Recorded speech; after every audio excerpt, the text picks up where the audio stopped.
Ahoj investoři a investorky.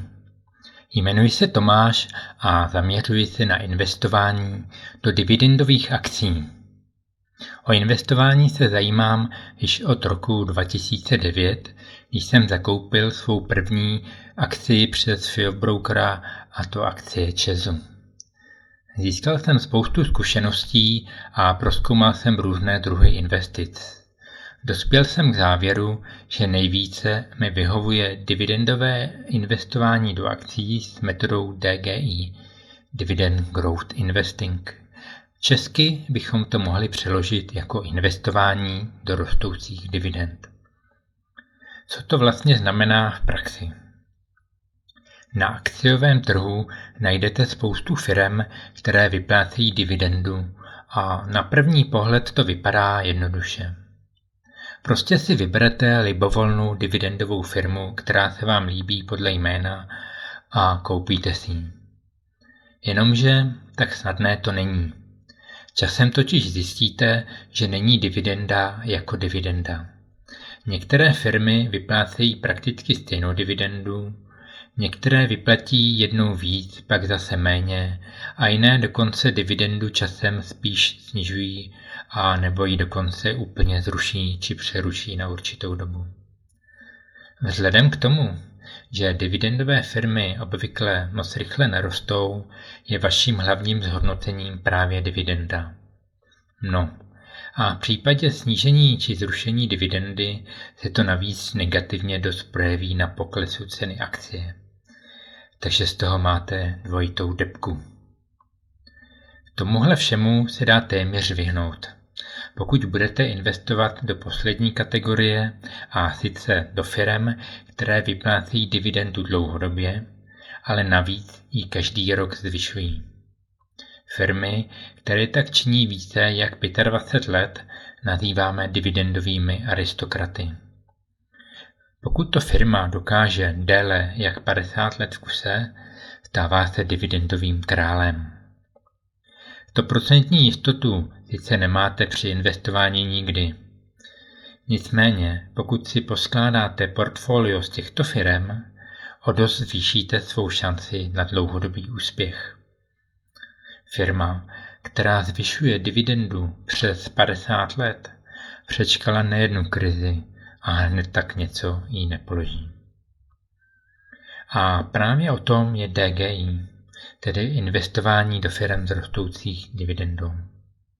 To, jaká si nastavíte pravidla a další doplňující kritéria na akcie, je už čistě na vašem uvážení. Pro inspiraci vám představím moje požadavky na dividendové akcie. Za prvé, kurz akcie na grafu by měl dlouhodobě růst. Nemusí ten růst být nějak výrazný, může jít i chvíli do strany, ale podstatné je, aby kurz dlouhodobě neklesal. Také je třeba se zamyslet nad tím, zda firma nepodniká v odvětví, které je na ústupu. Tím vlastně souvisí bod číslo 3, že v příjmy společnosti musí dlouhodobě růst. Výjimku tvoří cyklické akcie. Za čtvrté, dividenda se musí každoročně zvyšovat. A to takovým tempem, aby se nejpozději zhruba za 10 až 12 let dvojnásobila. To je velmi důležité, takže to zopakuji. Dividenda se musí každoročně zvyšovat. A to takovým tempem, aby se nejpozději zhruba za 10 až 12 let dvojnásobila. Za páté, z předchozího bodu vyplývá, že neinvestují do firem, které vyplácí dividendu méně jak 10 let. Za šesté, minimální dividendový výnos požadují 3%.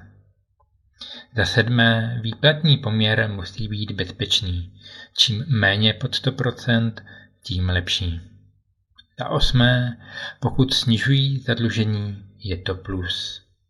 Za deváté, pokud také snižují počet akcí v oběhu, je to další plus. Samozřejmě poslední 3 body se netýkají realitních společností typu REIT nebo investičních firm BDC, které jsou na dluhu postavené. A poslední bod. Akcie nikdy nenakupuji na maximální ceně. Vždy čekám na nějaký propad či pokles. Díky tomu získávám malý bezpečnostní polštář. Jasně, nemám křišťálovou kouli a netuším, jaký ten propad nakonec bude. Ale to mi nevadí. Svou v úzovkách slivu toho dostanu vždy. Dost často se proto stává, že po nákupu jde ta akcie ještě níž a já jsem nějaký čas v červených číslech. Což je sice nápor na nervy, ale když víte, co děláte, přežijete to. To by bylo v kostce asi vše. Zaujalo vás DGI a slyšeli jste již o tom také? Napište mi to do komentářů. V dalších videích si o tom povíme více a určitě vám také představím firmy, které DGI splňují. Děkuji vám za shlédnutí videa a mějte se pěkně.